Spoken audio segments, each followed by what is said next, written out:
none of us are going to be able to speak very well in this episode.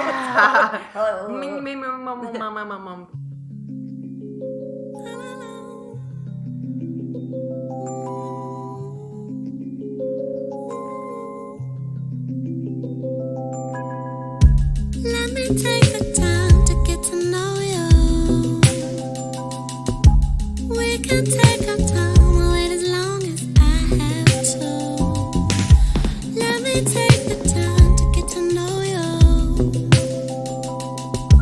We can take our time, this love is still brand new. Welcome back, ladies and gentlemen, to another episode of Raj Nation Innovations Discover Your Inner Awesome podcast. My name is Rajiv Nathan, aka The Raj Nation. I am your show's host, the founder of Raj Nation Innovation. I'm also a hip-hop artist and a yoga instructor. Above all else, I am a storyteller. And I am joined by my co-host, Victoria Cohen. Victoria is the voice behind the blog almondsandasana.com. She's also a yoga instructor and community activist focused on helping you make positive lifestyle choices to impact you and the people you serve. This is Discover Your Inner Awesome, the only show where you get to eavesdrop on conversations with entrepreneurs, artists, and musicians about the stories, the journeys, the struggles, but most importantly, the questions. The questions that help creative thinkers like you and I better understand who we are, what we're doing, and how we can do it better. It's real talk with real people doing real big things to show you the real side of success. In this episode, we sit down with Beth Bond. Beth is the founder of Community Startups, helping Chicago public schools learn more about social entrepreneurship. And in this episode, we talk about social entrepreneurship, specifically asking the question, how do you be a social entrepreneur? Before we dive into that conversation, I want to extend an invitation. If you are not a member already, join our tribe by going to www.discoveryourinnerawesome.com. Enter your email address there. You will never miss another episode of the show, getting an email in your inbox every single Monday when we release a new episode. You'll also get my stories and tips throughout the week for telling your startup story. Let's dive in now to our conversation with Beth Bond. How do you be a social entrepreneur? Let's listen in. I guess social entrepreneurship is important because it's really that recipe of social issues that affect a mass amount of people and the ability to scale an idea that provides a solution. So what excites me about living in Chicago at this day and age is the amount of, younger startup folks who are really all about pushing forward some sort of social change issue versus our older peers who really set out to make profit. So social entrepreneurship to me, there's many definitions, but it's definitely that marriage of making a difference while doing good. And we see so many different examples across our city of this in Blue 1647 and the kind of educational venue and programming that they're providing to youth in, a lot of hard skills like coding and app development. A lot of nonprofits in this age of saturated giving market, especially this Giving Tuesday that we're recording this episode. Since the surgence of crowdfunding platforms, nonprofits have had a really hard time trying to break through that noisy barrier. When I can give to my cousin Steve's surgery and my friend Becky's startup, that leaves a lot less money on the table for nonprofits who have traditionally been a huge driver of social change. And nowadays, social entrepreneurship and social enterprise is a really valuable model for them to adopt in order to survive and stay relevant. So that's kind of the work that I've been doing over the past, 11 years in startup, is working with companies and nonprofits alike to figure out how we can create products that make an impact. Go ahead, Victoria. So cool. I love it. So I don't know if Raj filled you in a little bit about my... This is why I wanted her on the show, because I figured you would geek out. Yeah, Raj. I will step back here. I'm just kidding. So I worked for Pepsi for 5 years, and I left last year, like a little over a year ago. Started teaching yoga full time. I knew I didn't want to be there anymore and doing that, but I wasn't sure exactly what I wanted to do. Sure. That was in like September, and then the election, and I was like, just, like a lot of people. Hashtag the election. Hashtag my life felt like it was over. And through a bit of soul searching, I really felt like I needed to figure out how to just be more active, like in my community, in my own little life. Like how can I just do small things in my own little world to advocate for the things that I believe in. Mm-hmm. And I started realizing that it was like a lot easier to do than I thought it was. You know, everyone thinks like, oh, I need to like stop showering and stop driving anywhere and, you know, all these ridiculous things. What weirdos. No, but, I'm just you know, and then you start to do a little bit of research, and I'm like by no means any sort of expert, but just from the little things that I've started figuring out and picking up, you know, I don't cook red meat at all anymore at home, and I don't really eat dairy. Sure. You know, just little things like that are really not hard choices. And for those who to don't make. know, why is the red meat thing have to do with any sort of activism? So cows are really terrible for the environment. Yeah, they're the number one contributor Yep. to climate change. Yep. And there's some crazy, I mean, there's so many amazing statistics out there, but one of them is, because I happen to mention not showering, because, you know, you think water waste and all of that. I think it's how much water it takes to produce 1 pound of red meat is the equivalent of basically 6 months worth of showers. Yeah, no, What? there's Yeah. so many indicators that people don't know about the breadth of that problem. Like Yep. for the 7 billion people that we have on this planet, over 80 billion cows are killed every single year. That is insane. Like imagine, you know, just because it's a different species, we commoditize it, and you know, it's crazy. But one of my student groups looked at this problem of animal cruelty, which I thought was so strange. You know, in our after school program, we have the class kind of list off all of these things that are wrong with the world that they live in. And we use them as prompts to innovate and to say, what can we do about it? And how can we use technology to provide a solution or to shift people's behaviors slightly? And animal cruelty was an interesting one to me because, you know, in terms of like my prioritization of causes, it's not on the top. Yep. And certainly if it's a number one contributor to climate change, maybe it should be. But I asked them, okay, so this is puzzling me, you guys. Like usually people say in Chicago, gang violence, gun violence, social justice, like these are our biggest issues. And you guys said animal cruelty. How old? Can you tell me? They were middle school. So I Okay. think these were mostly 6th and 7th graders. So I can see that, but like what an interesting view through like a kid's eyes. Right. And well, what I thought they were going to say is like, you know, it's like dog fighting or something. I was like, why is animal cruelty? How are people cruel to animals is what I asked them so that I could really dive into the issue with them and be, you know, impassioned. You have to have empathy in order to really effectively problem solve. And so what they said was, well, we're killing sharks and dolphins way too much, and we're using it for meat. And I said, oh, okay, so you guys see animal cruelty as a problem because we are creating a commodity out of living things. And they were like, yeah, totally. And I said, okay, well, here's the problem is I love bacon and I love cheese. And I will probably never stop eating them altogether unless we can figure out bacon that grows from a seed. All about it. I will invest in that startup. I love the idea. Figure it out. But how could we potentially educate people on how to grow produce? You know, what is the alternative to what you think the problem is? And it's maybe eating more fruits and vegetables. And they came up with a really incredible app that creates kind of a new gig economy model out of growing produce. Or like you could go and geolocate yourself on the app and find what community gardens, what local people are growing flowers in their garden, and then sell them right through the app. Cool. So it's like hyper local, all about sustainable farming, urban agriculture. Like it was so cool.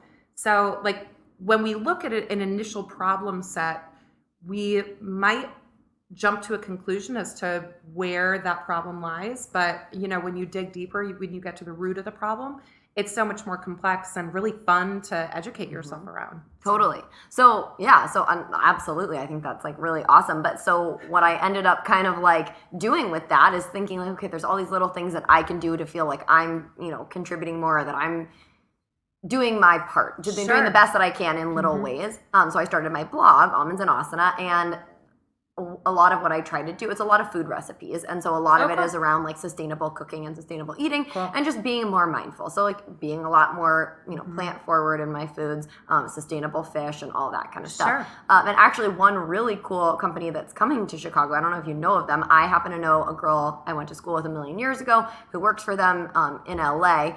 And so they're in LA, San Francisco, maybe like Portland, Seattle, and they're coming to Chicago. I'm going to start doing some collaboration stuff with them when they launch in a week or two. It's called Imperfect Produce. Okay, cool. And so they sell like not good looking fruits and For vegetables sure. for Yeah. like 40 or 50 whatever percent off of what you would normally pay Europe for has it. entire grocery stores that are all of the rejected Exactly. produce. And but they deliver it to Yeah. you. So like Cool. every week you get your, I've signed up for like the medium-sized organic box. And then, on their website, they show you, all the different impactful things that your box is Sure. doing. So just so many cool companies out there like that I'm really interested in. So I'm so happy to be connected with you and learning about this through your eyes. Yeah, no, the one thing that concerns me about like the food models where they ship to you, and and I think like the subscription models where it's just produce is probably a little different. But like in Blue Apron or Home Chef or all of those different ones, the amount of packaging is obscene. No, I think I'm assuming it's just like a Oh my box. gosh, I think right. that they're all about like producing that. But yes, I so agree. even in social entrepreneurship though, you rub up against these issues where you didn't initially think like, oh, I'm doing something so good. I'm providing this great service that's going to help people retrain kind of like their caloric and nutrient rich intake or whatever, their original vision was. And then, There's you other butt problems. up against all of these, these consumer behaviors that Well, I remember when create bigger problems. When I told my mom about this whole imperfect produce thing, we were recently talking about it. She was like, yeah, but now is that food that otherwise would have been going to like a food bank or to, so that I don't know how they work around that. Hopefully but they have some sort of give back Yes, model. Like totally. that's how most people build social impact into their for-profit models is like a Tom's buy one, give one. So those models are great. And when there is a portion of your company that's allocated to nonprofit funding, cause-based marketing is one of the most effective forms of marketing now. And the younger consumers and the younger non-consumers that will graduate very soon into being paying customers are going to demand that of brands. And thank goodness. But yeah, we start to see like corporate social responsibility being one of the biggest topics that's discussed at a corporate level, even for like Fortune 100 brands, especially for Fortune 100 brands. So yeah, no, it's a really cool, massive world that's still being developed. You brought up Tom's, and that to me, it's worth mentioning and a good example because one of the things I think people miss in the idea of social entrepreneurship or doing good is letting the mission sort of overtake the actual day-to-day output of whatever it is you're producing. And to be more direct with that, what I mean is you can't get away with having a social impact mission but a shit product. Like Tom's model works because the shoes are comfortable and they look good. If the shoes were uncomfortable and looked terrible, no one would buy Tom's and they would donate no shoes to, Although they were at the beginning. Did you listen to his episode of How I Built This? No. Yeah, I listened. So actually, it's funny because over Thanksgiving we were on this long drive and we listened to a bunch of episodes. Me too. I listened to like 8 Did you? episodes Yeah, on my so did drive. I. Okay, well, Tom, the two that come to mind in this conversation are Tom's for the obvious reason that we're discussing, and then also Ben and Jerry's. Yeah. I listened to that one, yeah. Because their whole thing is about they get had brand this causes, voice, of social justice and everything, which is interesting. That then who was it? Unilever who bought them? Yeah. I think it was Yeah. Unilever. But how they've kind of kept that brand true, and that's why they've continued to be successful. But also because their product's really good. Right. Yeah. Right? But if Ben and Jerry's ice cream sucked, Right. you don't get No one you would don't care get that they're out anywhere. there And- voicing their opinion. Yeah, no, just because like there's social entrepreneurship is a really hot place to be or like a growing landscape, like doesn't mean that you can get away with. Like it still has the 92. I would say that it's much higher in terms of like the rate of failure for startups. Like social startups have an entirely different trajectory. Sorry. There is a great book called Lean Startup for Social Change. and it's by Michael Galebter. And it addresses, Eric's book all about lean startup and how you have these different points where you're looking at market validation and pivoting and reassessing. But for the social entrepreneur or the social enterprise, you are quite often changing behavior. And that is so much different than trying to get somebody to buy, something that could benefit them. So I would challenge everybody to either get the audiobook, which I did. That's the only way I read anymore. And go through that, because he really I identified in my process through a bunch of different projects with the roadmap that he lays out there. Mm-hmm. So out of curiosity, so obviously we know a little bit about what you're doing, and we'll come back to that, but what have you done previously, or what kinds of social entrepreneurs have you worked with? Oh gosh. I guess one of the most recent projects, we're still actually managing the community for one, but the Chicago Leadership Alliance, it's a really great group here in Chicago. It's made up about 100 Zennial millennials who... Is Zennials like younger than millennials? They're the one that's a little generation? older. Oh. Right. So between Gen X it's early and, 80s, right? Okay, Anybody from like 79 to 83, they're saying is a Zennial, and everybody after is millennial. We're all just like, don't call us anything. Yeah. We don't We like are who boxes. we are. We're the right? generation of unique individuals. But it's about 100 of Chicago's leaders in civic, corporate, small business, tech startup, and nonprofit, and really just all driven to make positive change in the city, because we believe in living here. And I have a 3.5-year-old. If we're not creating a city that is conducive to raising the next generation in it, then why are we here? Mm-hmm. So we got behind a really cool initiative with Tech Week, and we ran their first giving campaign with technology that we developed. So it was a really true social entrepreneurship endeavor, because it had Tech Week as a partner. It had a startup UBack, which is a giving platform for corporate. Shout out to Caitlin Riemann. Yeah, Caitlin. Caitlin was on our team with Go Civic. And then the Chicago Leadership Alliance. So you have a nonprofit, you've got a tech startup, you've got a corporate interest all coming together and birthing this platform that is really built around community engagement.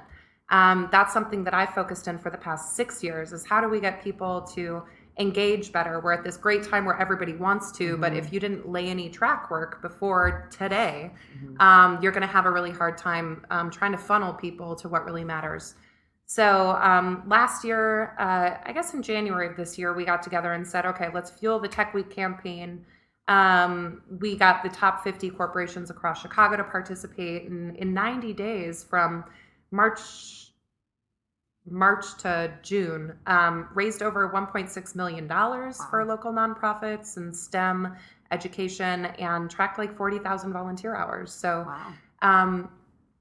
that's a recent project I've worked on. But yeah, I think that whenever you can have multiple partners with different interests all coming together to collaborate around one product, you get so many perspectives that you never would have before, and you really get to see like how people engage with that tool, because you're leveraging all of the networks.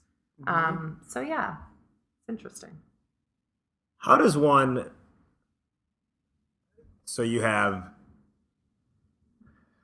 climate change, you have Save the Whales. Pick one. You have all of these competing causes. Yeah. And you said, you told your students, look, I'm going to eat bacon, and I don't know if you told them that. You told us. Oh, I sure told them. You like they bacon agreed. and They're you eat cheese, right? Yeah. So how do you effectively, knowing that there's so much out there, there's the Breast Cancer Foundation, all these things, and there's Movember in November, mm-hmm. but then it's Susan G. Komen month in October, mm-hmm. and then you have Giving Tuesday today. Mm-hmm. How do you actually go and I have friends texting me saying, hey, can you support this? My friend's GoFundMe for a surgery. Mm-hmm. Like literally, you mentioned those kinds of things exist now. Yeah. Which is like so sad that we have to even do that in this country. That here's I can't. But so how do you choose? Right. I think that we need to reframe that question. Because so often when we think of giving, everybody looks at financial capital as that number one source or number one valued resource that we're being asked to give. But in fact, one of the things that I really like about Chicago's new Cook County Social Innovation Commission. So it's chaired by Chewy Garcia. Sorry, not Chewy, Garcia. That's his nickname, right? No, Chewy. Well, he went by that when he ran for mayor. Jesus Garcia, right? I think so. But he goes by Chewy. But he goes by, yeah. Great. Chewy, you rock. Mark Lane, who is actually the author of the L3C legislation for the new model, the limited liability or low profit limited liability corporation that we now have in Illinois, which taxes your revenue much lower because you have a social mission. And then Emil Cambry is on that board. So is Kara Chicago, Wendy Raymer. But one of the cool things that they did there is they broke apart the committees by different kinds of capital. So we have financial capital, we have intellectual capital, we have social capital and human capital. And these are the different kinds of resources we have to give. And so often it's frustrating because people think, well, I can't give money, so I have no value. Well, that's bullshit. Like, even the Bureau of Labor and Statistics tracks one volunteer hour at an average value of $25 an hour. So if you just volunteered for 4 hours at the local soup kitchen, you've essentially contributed, in the government's eyes, $100 to Greater Chicago Food Depository or whoever it is. Which a lot of times can do more than giving money. Absolutely. Your social Or you're network, just- right. your ideas, if you sit on an advisory board and you have, we had an incredible idea from one of our board members for Go Civic, right? So Ryan Marks, he is an incredible restaurateur in Chicago. He's really young, but he's been a part of like 5 different restaurant groups. He has 3 different restaurants. He's opening up a school in Haiti. He had a great idea for fundraising for Go Civic, which is a nonprofit entity. Because he's in the food and bar scene, he went to a local brewer, a microbrewer, and said, hey, would you do a custom brew for us that we can put in bars all across the city? So they're creating a beer for Go Civic. It's the Civic Engagement beer. And for every cup sold at the 25 restaurants that have already committed to carrying this, like a keg a week, that's $1 per cup back to the nonprofit organization. Intellectual capital has the power to create brand new revenue channels that, $25 of my bank account on Giving Tuesday would never have generated. So, I don't think that there's a question of if you can give, it's how. Just decide how you want to give or how you are able to, and identify what you're most passionate about, and go talk to them, go volunteer, figure out what their model is and how you can contribute. No, and I mean, even that's what a lot of my blog is about too, is that, okay, even if you don't have time, say you don't have time to go volunteer, say you don't have money, whatever, say you've looked into all these things and you're like, I really, really can't, then what little things can you just do at home? Can you stop, using water bottles and just keep refilling your water? Sure. Can you again cook a little bit more sustainably? Those types of little smaller actions. Maybe you drive less and you take public transportation. Maybe you just reduce your food waste. You stop throwing things out from the fridge at the end of the week. Instead, you actually sort through it and put stuff in your freezer. Just those kinds of little things. So I usually even will go to the extent of, and I'm not like the poster child for any of this by any means. We're well aware. Just kidding. But if I have like a brown bag or a plastic cup and there's only a trash can, I'll just put it in my backpack and To put save it in for a later, recycling right. can So at I home. just showed up with one. Yeah. As you showed up with one here and filled it up, right? Those, I think, are some of the little actions you're talking about. Yeah, or even like social channels. This is the interesting thing that I tell kids every week is your ability to master mobile technology and social apps rivals any experience in that realm of any 40-year CEO. Like you, in terms of your education on how to get across a message through Snapchat is better than their ability to learn that information. And oh my gosh, you are the consumer of tomorrow. they are looking to get to you anyway. Like Yeah. people need to feel empowered in order to feel like they're contributing, I think. So I don't know if that's on topic, but Yeah. Well, I think so. Coming back to the idea of the intellectual capital, that to me is, I think, the most important resource, or the resource that can be better developed, because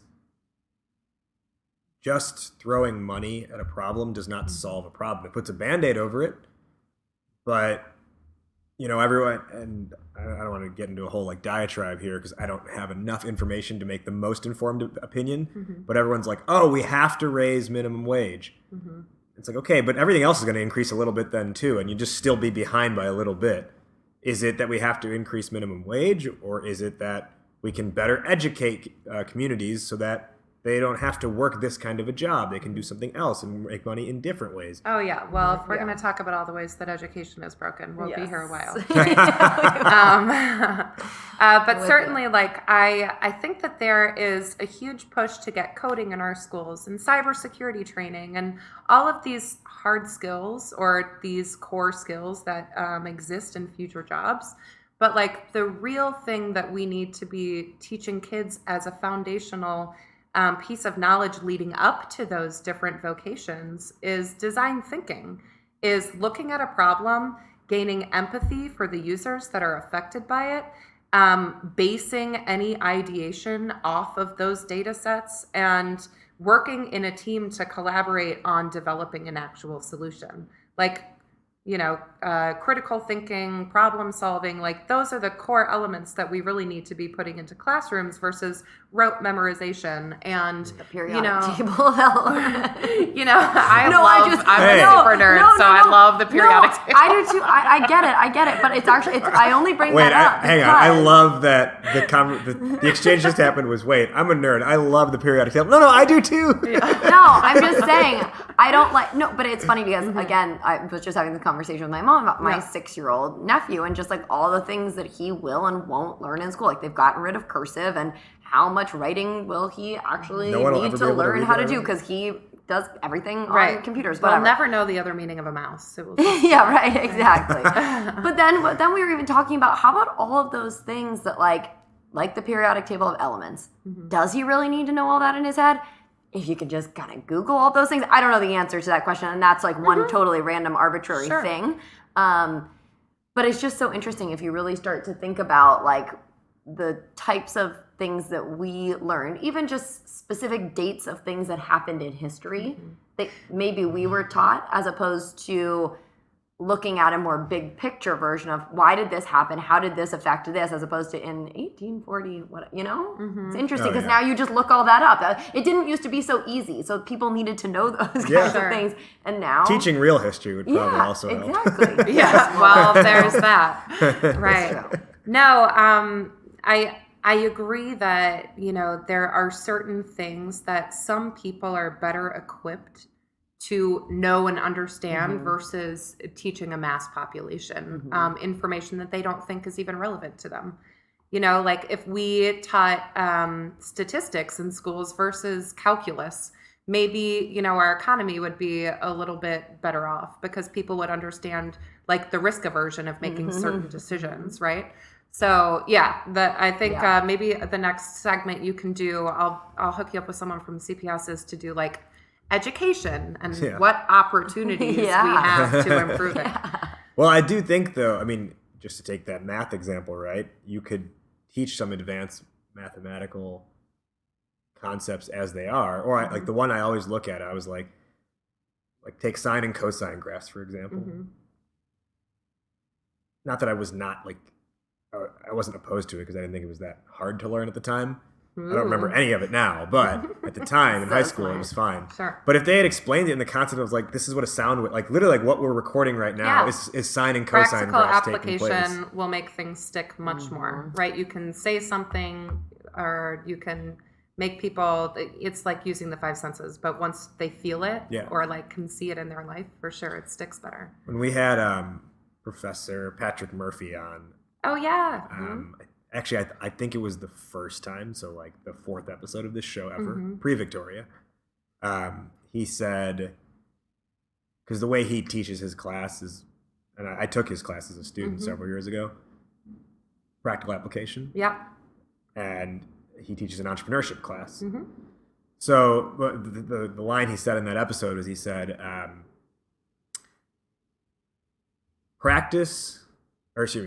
theory without practice is pointless, but practice without theory is blind. So it's the combination of the two. If you just send people out into the wild and say, do it, they're not going to learn anything if they don't get any sort of like formal education first. Sure. But if you only have the formal education with none of the go out into the wild, well, then you just create. Well, and it's such a piece of the puzzle that like early stage entrepreneurs learn the hard way, because you develop a product that you never talk to anybody about, right? And why do they have any buy-in? Number one. Number two, like you haven't ever solved their personal pain points or barriers. So yeah, definitely practical application makes things stick. Let's pause 60 seconds for this public service announcement for you startup founders out there listening. The Discover Your Inner Awesome podcast is brought to you by Raj Nation Innovation. If you are not familiar yet with Raj Nation Innovation, let me tell you real quick. I talk to founders pretty much every day who flat out tell me, Raj, we suck at telling our story. Well, my job is to remove the suck. With Raj Nation Innovation, I blend a unique background in both branding and songwriting because, as I'm sure you know if you've been listening to this show, I am also a hip-hop artist, and so I look at business communication through the lens of entertainment and performance. And with that approach, I partner with growth-focused startups to help them develop their pitch, their story, and their message so they can go raise investor capital and acquire their early customers. Companies like FanFood, Keo, Jiffy Rides, Muses, and more have all gone through my signature brand communication playbook and come out on the other side winning pitch competitions, raising seed funding, and being masters of telling their story. Holler at me at www.rajnationinnovation.com. That's rajnationinnovation.com. Back now to the show. So then when we think about it in a social entrepreneurship sense, I always, like, by nature, I will look at things through a communication lens and a marketing lens. And that's by nature of how I think and what I do for work. So it's what I find unique about social-based companies is you have all these entrepreneurs out there. Like, let's set aside social entrepreneurship for a second. You have all these other entrepreneurs out there who are really afraid to take a stance with how they talk about their company because they're afraid of alienating a potential customer. And I will always, like, whenever I work with startups, I will tell them, like, we have to be for something and be against something, because if we're everything to anyone, then we're nothing. And no one, it's the Hamilton line, right? If you stand for nothing, what will you fall for? And there are a lot of entrepreneurs out there who are afraid to stand for something and say, this is the audience we're going after. Because if we say we're going after them, well, that means we ignore these other people over here. But that can be fine. Because if you can get, 1% of this $80 billion market over here, you won't care about ignoring the other people. Sure. Whereas in social entrepreneurship, by nature, what you're creating is taking a stance of what you are for and what you are against. Yeah. No, somebody that I recently spoke with was Big Shoulders Coffee. It's Tim Coonan. Oh, you're drinking out of their cup right now. Yeah, I sure am. That's pretty funny.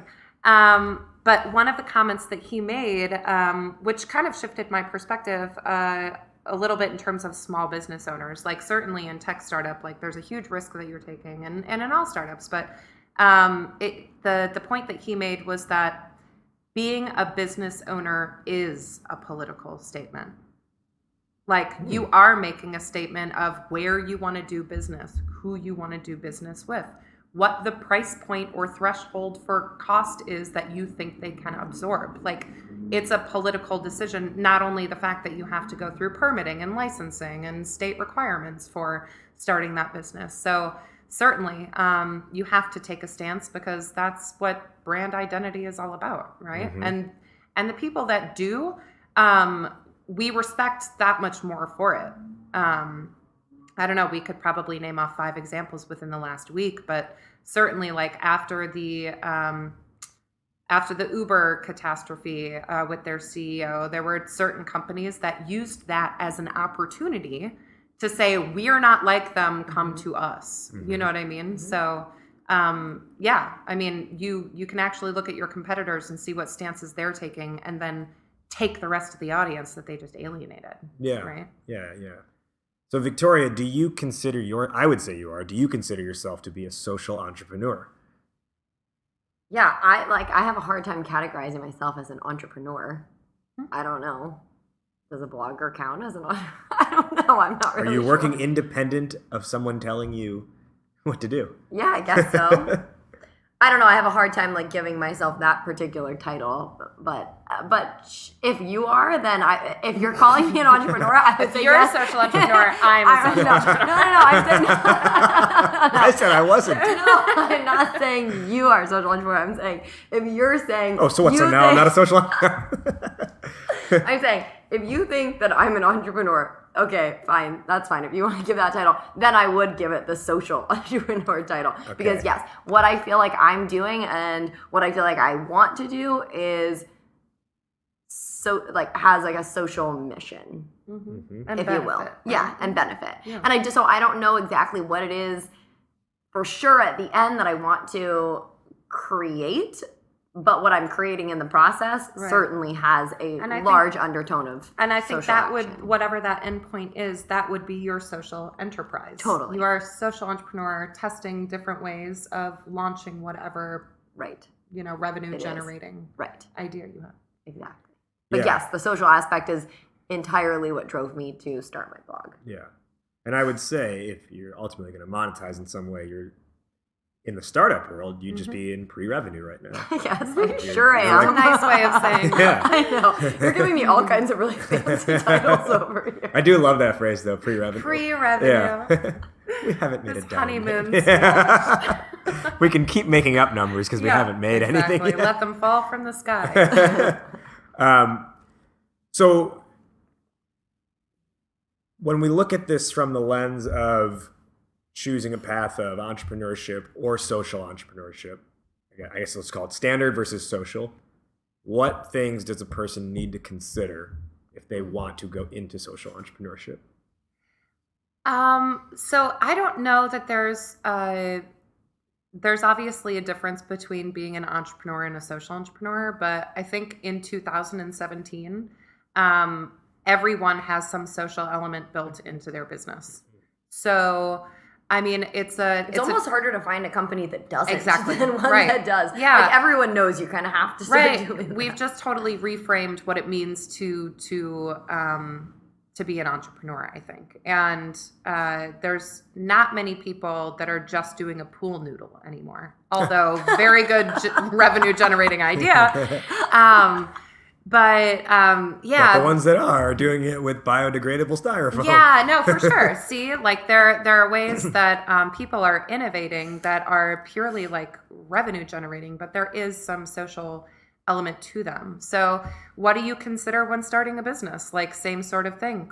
Who is your target market? Whose lives are you trying to improve? Even if it's just with your pool noodle that's making a kid happy over, you know what I mean? I think that it's one in the same in 2017 versus being this either or. So what is the problem that you're addressing?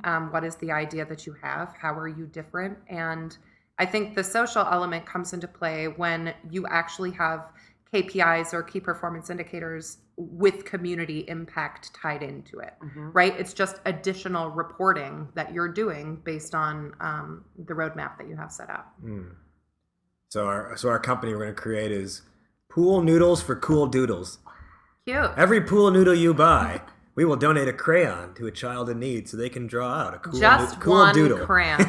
One Well, remember the kid with the purple crayon? unsharpened crayon. Remember that book? He did a lot. Oh yeah.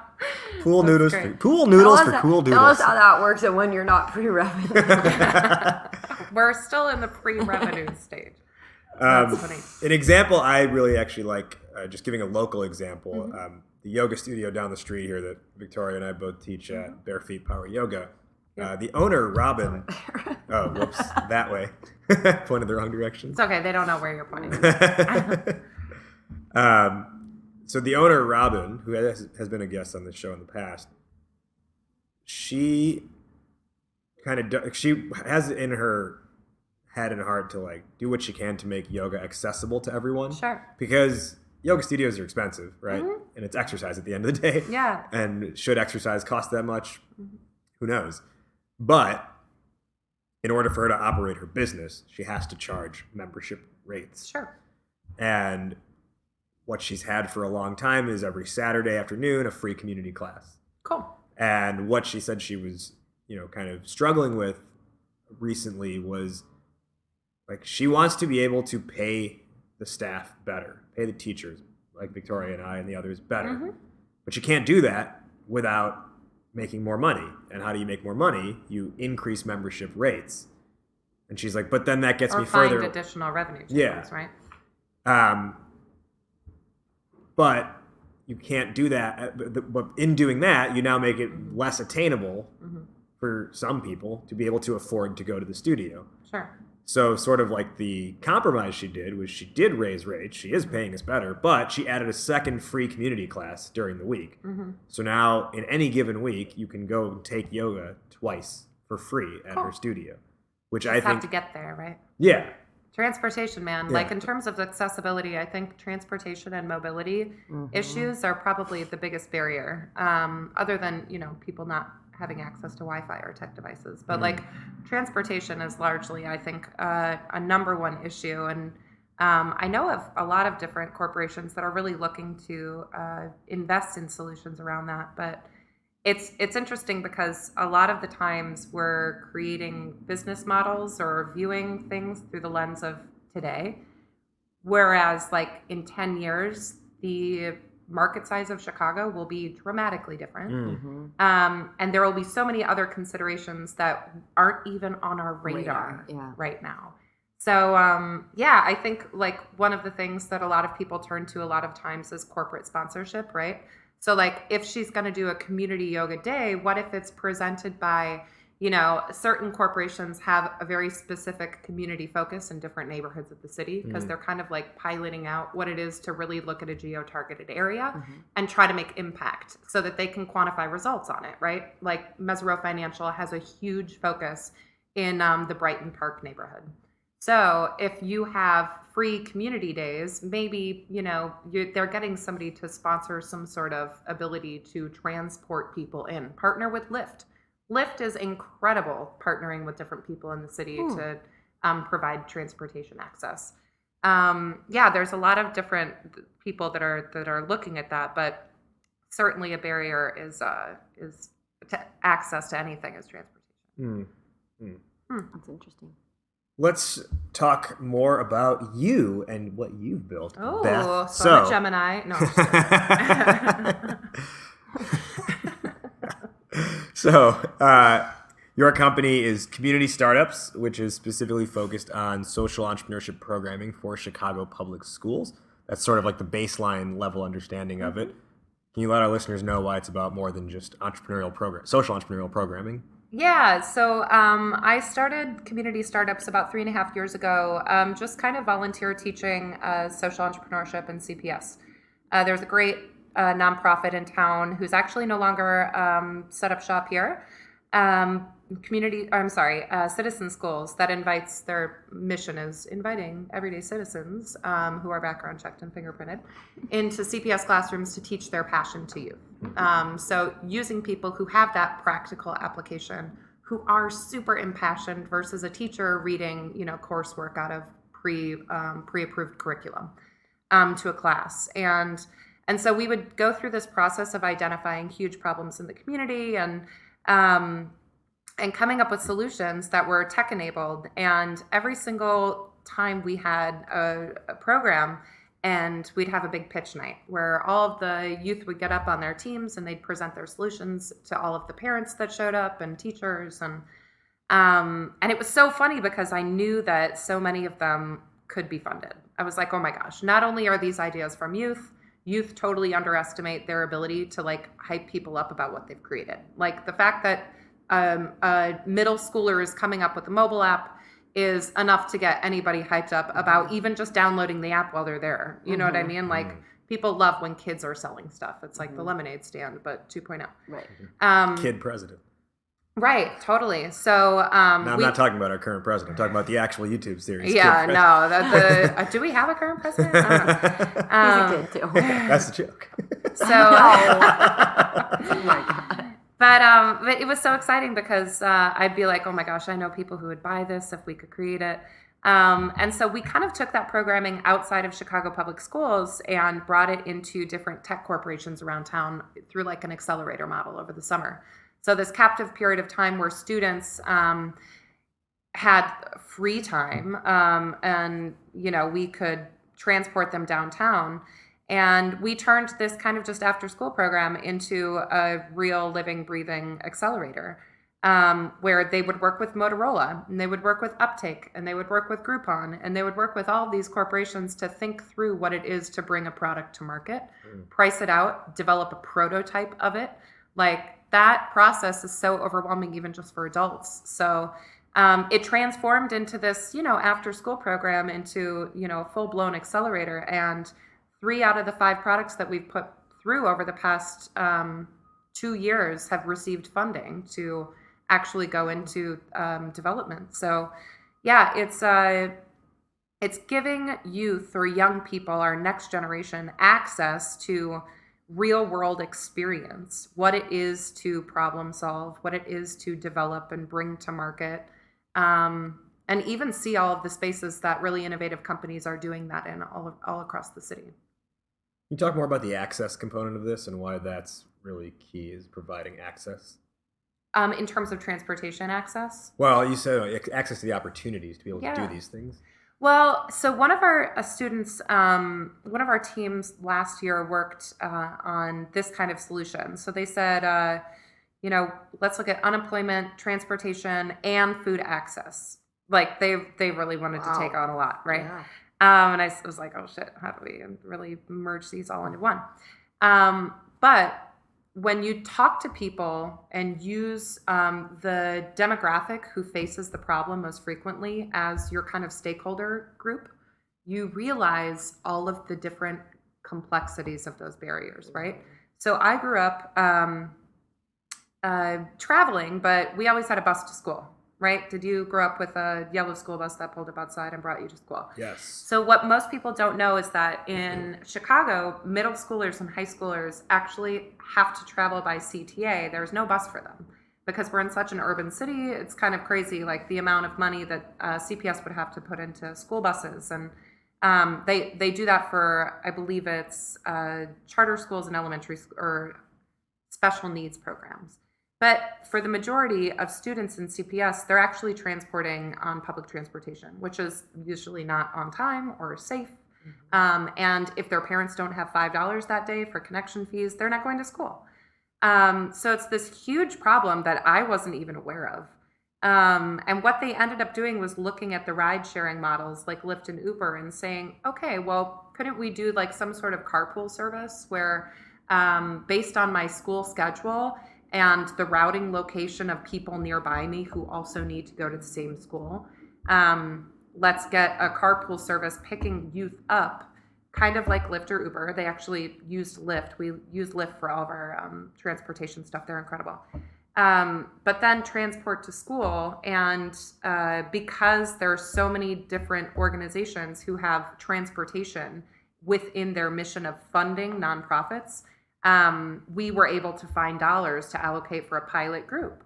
And so another fact that we learned was if you get to school before 8 a.m., you're provided free breakfast from the county. Youth in these tier 2 and 3 schools that are provided free lunch, like the free lunch program kids, that's usually the first meal that they're seeing that day, is whenever they get to lunchtime at school. And so if we are also able to tie in food and nutrition component into this transportation access app, we're going to probably start to see or chart numbers in terms of their performance at school. It's much higher. So it would employ people in the neighborhood. Like it was a beautiful model, and the trust actually has them coming in January to pitch it to their board. But yeah, like access to opportunity is oftentimes limited based on your socioeconomic status, right? Not only with transportation, but with your accessibility to Wi-Fi in most tier 2 and 3 schools in Chicago. If you go in there and try to have any sort of curriculum uploaded onto the computer, get out your watch to see how fast that computer screen loads. Like, how are you supposed to learn coding, even if, we have a huge desire to teach youth to code? How are you supposed to learn it if you don't even have Wi-Fi access? You know what I mean? So access to a number of things, for youth specifically, food, transportation, technology, really limits your ability to have upward mobility, right? So there's a lot of really awesome opportunities for people to tackle these issues. And with the way that funding is going, anybody who's got a social mission, I think in the future is going to have a leg up over somebody who's just, shooting out another pool noodle. Do the kids call you Beth or Miss Bond? It depends on what neighborhood I'm in, to be honest with you. What do you prefer? I love one of my students, Tim. He's like, "Yo, Miss Bond." I'm like, yeah, that's me. Bond. Beth Bond. I had a kid in kids yoga who could not remember my name, so he just kept calling me Coach, which was like the that's funniest. Yeah. My yoga coach. I'm like the least coachy looking. No, what's really funny is my last name is totally lost on this next generation. Like, Bond. they have no idea. That's funny. Maybe you'll get a bunch of chemists, and then they'll right. associate Bond with like a chemical. Oh, like covalent. Yeah. I love it. Great. All right. So, where can our listeners learn more about community startups and get in touch with you? Yeah, so communitystartups.org. We've got a lot of different profiles of our students' projects and where they're at. I'm also on LinkedIn if you want to reach out, yo. Beth Bond. Yo, Yo. that's me. So to wrap up, we'll go one by one to give our answer to the topic question based on the discussion. We'll start with Victoria. Victoria, how do you be a social entrepreneur? I feel like there's a lot of ways, but I think for me, the way that I've kind of dived. We didn't know how to say that. Dove. The way I've dove into it. I still don't feel like that's The right. way I have taken a dive into social entrepreneurship.